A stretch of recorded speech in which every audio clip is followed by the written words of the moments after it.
परिचय। भगवान गौतम बुद्ध को सिद्धार्थ के नाम से भी जाना जाता है। गौतम बुद्ध महानता आध्यात्मिक गुरुओं में से एक थे, जिन्होंने अपने उच्च विचार से संपूर्ण संसार को सत्य के मार्ग चलना सिखाया। गौतम बुद्ध बौद्ध धर्म के प्रवर्तक और एक अच्छे समाज सुधारक थे। गौतम बुद्ध का जन्म 6ठी शताब्दी 563 ईसा पूर्व में नेपाल के तराई में स्थित लुम्बिनी नामक स्थान में हुआ था।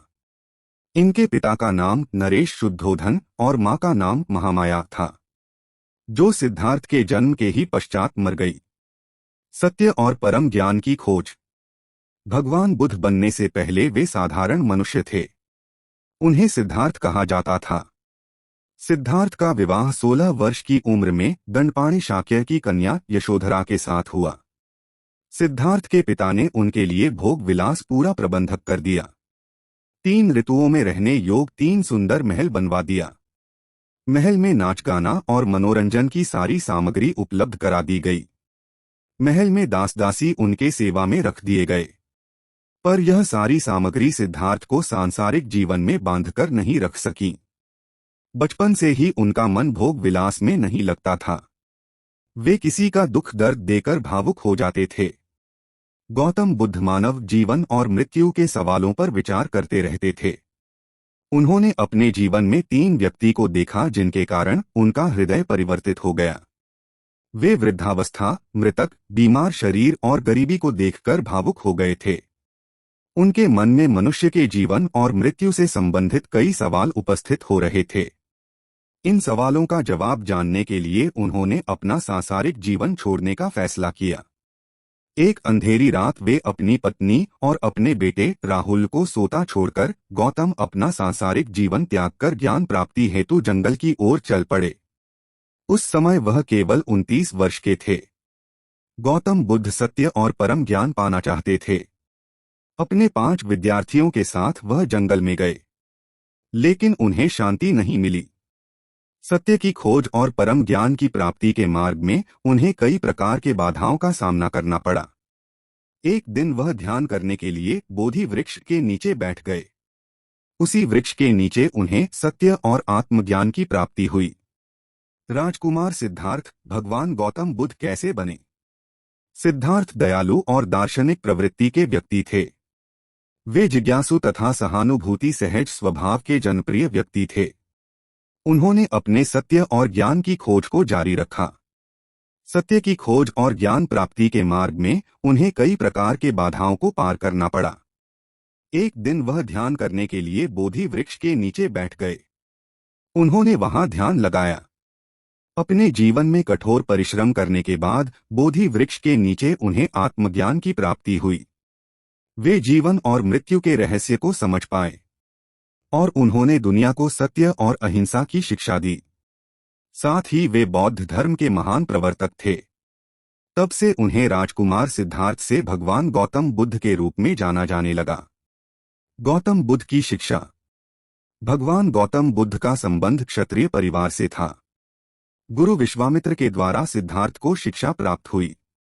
गुरु विश्वामित्र ने सिद्धार्थ को वेद और उपनिवेश शिक्षा के साथ साथ युद्ध विद्या भी प्राप्त करवाई थी। इसके अलावा घुड़सवारी, धनुष बाण एवं रथ हाँकने की शिक्षा भी प्राप्त कराई थी। गौतम बुद्ध की ज्ञान प्राप्ति। गौतम बुद्ध स्वभाव से जिज्ञासु तथा सहानुभूति प्रवृत्ति के व्यक्ति थे। उन्होंने परम सत्य और ज्ञान प्राप्ति हेतु कठोर परिश्रम किए। 29 वर्ष की उम्र में अपने सांसारिक भोग विलास को छोड़कर परम सत्य और ज्ञान प्राप्ति के लिए बोधगया के पास के एक जंगल में पहुंचे। उन्होंने उस जंगल में लगभग 6 वर्ष तक कठिन तपस्या की। अपने त्याग, बलिदान और कठोर परिश्रम के बल पर ही गौतम बुद्ध को ज्ञान प्राप्त हुआ। गौतम बुद्ध बौद्ध धर्म के महान संस्थापक थे। लगभग 35 वर्ष की उम्र में पूर्णिमा की रात को सिद्धार्थ गौतम को बोधगया में बोधिवृक्ष के नीचे आत्मा ज्ञान की प्राप्ति हुई थी। उन्होंने लोगों को शांतिपूर्ण, संतुष्ट और सुखी जीवन के लिए प्रेरित किया। गौतम बुद्ध का उपदेश। भगवान गौतम बुद्ध ने अपने जीवन में संसार को बहुत से उद्देश्य दिए। गौतम बुद्ध के महासंस्थापक थे। उन्होंने सबसे पहले सारनाथ में अपने ही 5 मित्रों को अपना अनुयायी बनाया और उन्हें उपदेश देने के पश्चात धर्म के प्रचार प्रसार के लिए भेज दिया। इसके अलावा मानव जीवन में पड़ने वाले दुखों एवं कष्टों के निवारण के लिए अष्टांगिक मार्ग बतलाया। गौतम बुद्ध का मानना था कि मानव दुख का सबसे बड़ा कारण उसकी इच्छाएं हैं। भगवान गौतम बुद्ध के अनुसार होस्ट और गायत्री मंत्र का प्रचार प्रसार किया जाना ही किसी भी मनुष्य को मोक्ष की प्राप्ति करवाता है। मानव को अपने जीवन का लक्ष्य प्राप्त करने के लिए सबसे सरल मार्ग मध्यम मार्ग का अनुसरण करना होता है। गौतम बुद्ध के अनुसार सफलता का मार्ग प्राप्ति करने के लिए ध्यान करना आवश्यक है। भगवान गौतम बुद्ध ने अपने जीवन में बहुत ही कठोर परिश्रम, त्याग, बलिदान किए। गौतम बुद्ध के जीवन का अंतिम क्षण। गौतम बुद्ध की मृत्यु 80 वर्ष की उम्र में लगभग 443 वर्ष पूर्व हुआ था। वे अपने शरीर को त्याग और परमात्मा में विलीन हो गए। गौतम बुद्ध ने सदैव से ही अपना संपूर्ण जीवन केवल मानव कल्याण के लिए उपयोग किया। भगवान गौतम बुद्ध के अनुसार किसी मनुष्य को अपने ज्ञान को केवल अपने तक ही सीमित न रखकर अन्य व्यक्तियों तक भी पहुंचाना चाहिए। निष्कर्ष। दोस्तों, आज के इस लेख में महात्मा बुद्ध के जीवन परिचय के माध्यम से हमने आपको भगवान गौतम बुद्ध के बारे में संपूर्ण जानकारी प्राप्त कराई है। साथ ही भगवान गौतम बुद्ध के जीवन के महत्वपूर्ण कथन से अवगत कराया है। उम्मीद करते हैं कि यह लेख महात्मा बुद्ध की जीवनी आपको अवश्य ही पसंद आई होगी।